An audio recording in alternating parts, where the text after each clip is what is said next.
well, one thing that I've seen often in conversations between survivors and other people who have been in these facilities is the nightmares that we all seem to have nightmares. We all struggle with symptoms, related to post-traumatic stress disorder, and none of us talk about it openly. Let me correct myself. There are people who talk about it, but not enough of us are talking about it openly because we're afraid. We grew up in a situation where if we tried to speak up, we were punished for it. We were discredited. We were made to feel that, and rightly so, that if we spoke up, the only person that was going to suffer or be corrected for that would be ourselves. The troubled teen industry has negatively affected many children since the early 60s, and the experience has even carried on into their adulthood.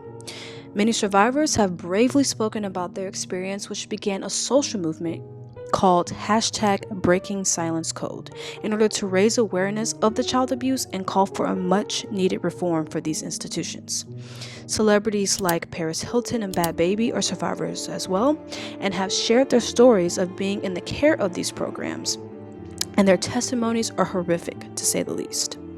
Hi, this is Moral of the Story, and I have a story to tell you about the terrors of the troubled teen industry and how it does more danger than good to children all across the world. So let's get into it. The beginning of the troubled teen industry can be traced back all the way to the late 50s with a cult called the Church of Synonyms. The cult originally began as a rehabilitation center until Charles Dedrich, who was a recovering alcoholic himself, took his passion for helping addicts to another level. He created the Church of Synanon along with people who really looked up to his ideologies. This cult is mainly known for the abusive tactics to help alcoholics and other addicts in a twisted way called the Synanon game. Now, the purpose of this game was to break down the individual in order to help them with their addiction. And this was done in sessions where one member would talk about themselves and then endure intense criticism by their peers. Or in other words, they used the tactic of tough love in the most extreme way possible. This organization was disbanded in 1991 when members were convicted of criminal activities that included financial misconduct, terrorism, destruction of evidence, and even attempted murder. The craziest part is the Church of Synanon has actually been named one of the most dangerous cults in America, and that means it still lives on to this day in the troubled teen industry. And this is true because you can see how the troubled teen industry actually models off of the Synanon's blueprint by using attack therapy, isolation, limited freedom, and rewards for compliance as well. Now, what exactly is the troubled teen industry? Well, the industry is made up of different programs that are supposed to provide treatment and therapy for children and young teens that experience behavioral issues, drug-related problems, or sexuality and or gender identity issues.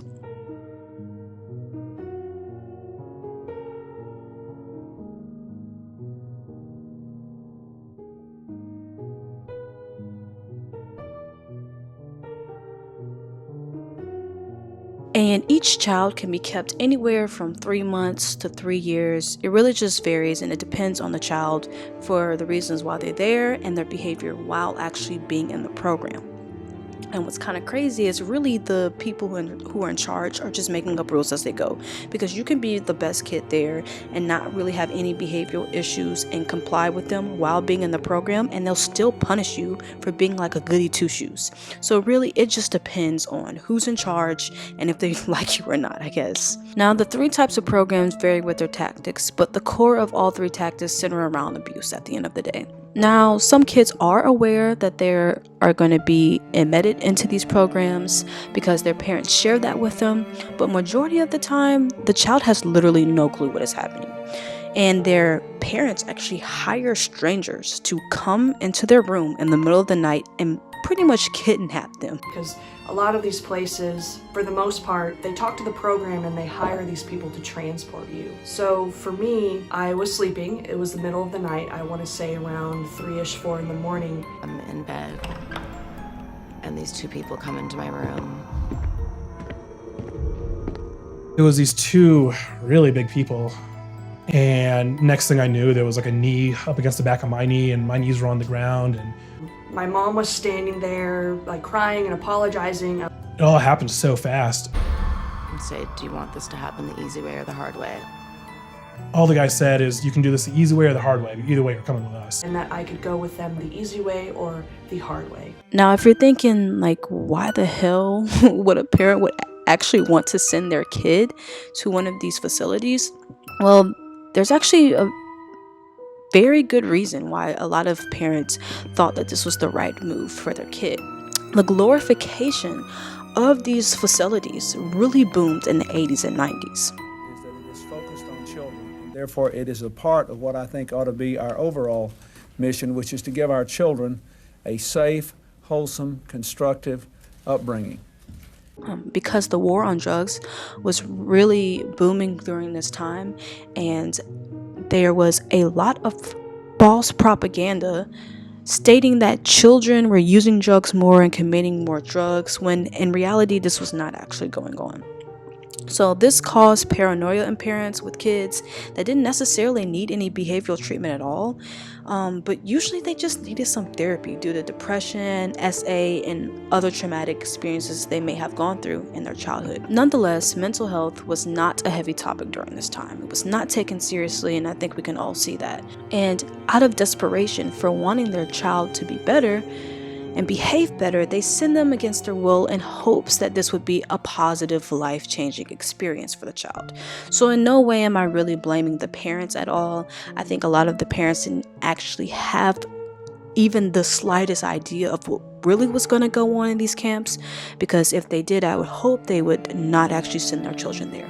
I'm sure they thought it was going to be hard, but not as traumatic and abusive as it actually was.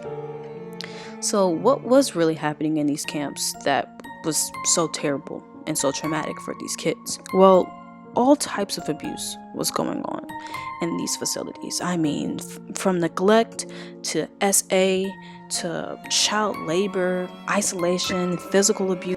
I mean, half of the reason why these children were probably acting out in the first place are the same things that were happening to them in these facilities, which is so crazy to me. Certain programs would get exposed for this type of behavior and get shut down for this, but in reality the facilities would just rebrand themselves and come up with a new name or move to another state, another city.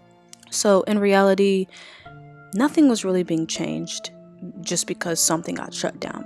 And these programs would make bank off of the children staying there. I mean, I've read that some camps, the cost to send your kid would be anywhere between $25,000 to $40,000 a year per child. Okay, Tranquility Bay is a great example of one of the facilities that were shut down for misconduct and then later rebranded with the same type of people who were in charge. Let's talk about some testimonies and some people who have actually gone through this and spoken out in order to help the movement of #BreakingCodeSilence. Paris Hilton is one of them, and she shared some of her experiences in her documentary about her time at Provo Canyon School in support of this movement.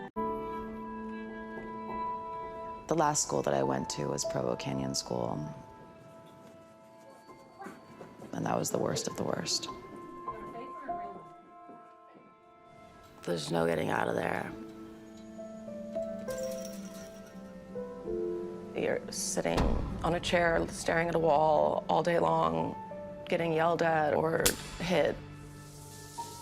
I felt like a lot of the people who work there got off on torturing children and seeing them naked. They would prescribe it. I mean, I had no clue that Paris had gone through this or was in any of these type of facilities, but after hearing her story and actually doing some research, it was not that big of a surprise to me after looking into it.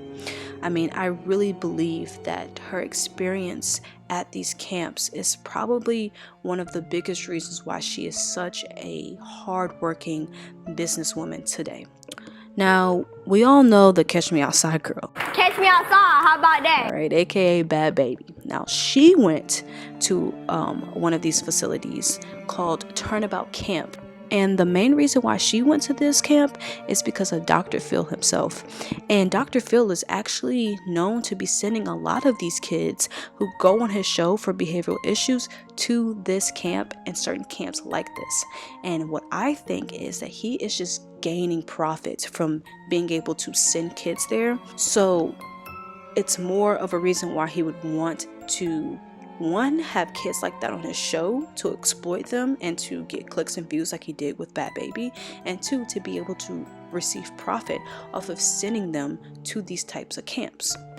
Now, Bhad Baby claims that she witnessed torture, physical, mental abuse, and had no way of getting help, because when you're out here in these camps, you're obviously, your phones are taken away, you don't have really anywhere to go, and you're in the middle of nowhere. She said that if she were to run away, either she would get caught by the counselors and the people in charge and be punished for it, or she would probably just get eaten by coyotes or something in the woods. So part of the whole Dr. Phil show is they send these kids to either Turnabout or these other programs that are also in Utah, but they're all wilderness programs and they're all fucked up. Okay, so Turnabout is in the middle of Escalante, Utah. It's a very, very, very, very small town. It's got one gas station, one grocery store. Everybody knows everybody there. You see you're in the middle of nowhere. You know there's nowhere to run. If you try to run out there, they're gonna find you, you're gonna get in more trouble, or if you do get away, you're gonna get eaten by a coyote or something. Because took in there against my will. They give you transporters. Transporters are two people, a male and a female, that come in the middle of the night. They don't tell them where they're going. They just take them, they handcuff them, they put them in the car. It's basically like kidnapping. We got there. She also said that one of the most traumatic days for her at this Turnabout ranch was when one of the children killed a staff member because of the abuse that was happening. And it turns out that he really shouldn't have even been in that situation or at that camp. Now, Dr. Phil, now, during her testimony and making a video about this, she calls Dr. Phil out. And Dr. Phil responded, but not in a good way at all. He pretty much said that he had no clue that any of this type of treatment was going on, that he had no connection to these ranches afterwards, and that turned out to be a complete lie. Apparently, he knew exactly what was going on, and he would receive feedback from the counselors themselves. Now, there has been research done by psychologists, and pretty much what they have inevitably, found out was that these institutions were not doing any good for the children at all. It was worsening their mental health, causing more depression, causing more suicidal behavior, or creating suicidal behavior, and really did not benefit their behavioral issues at all. In other words, these programs causes the kids' trauma to become worse and see no benefits from these rehabilitation centers at all. Now, an alternative to these programs are being created by psychologists, but the article that I received that information from was written all the way back in 2011. So I'm not really sure how much is being done currently, and by the looks of it, it doesn't seem like much is. So, moral of the story, if you want to be a part of spreading this movement, share this video with your friends, share this video with your family, and do some research on your own about these horrific stories about the kids that went through these type of correctional facilities. And maybe encourage people you may know who might have experienced this too to share their stories with the world under the hashtag breakingcodesilence code. Alright, well, I hope you guys have a great day or evening wherever you are, and I'll see you in the next one. Peace.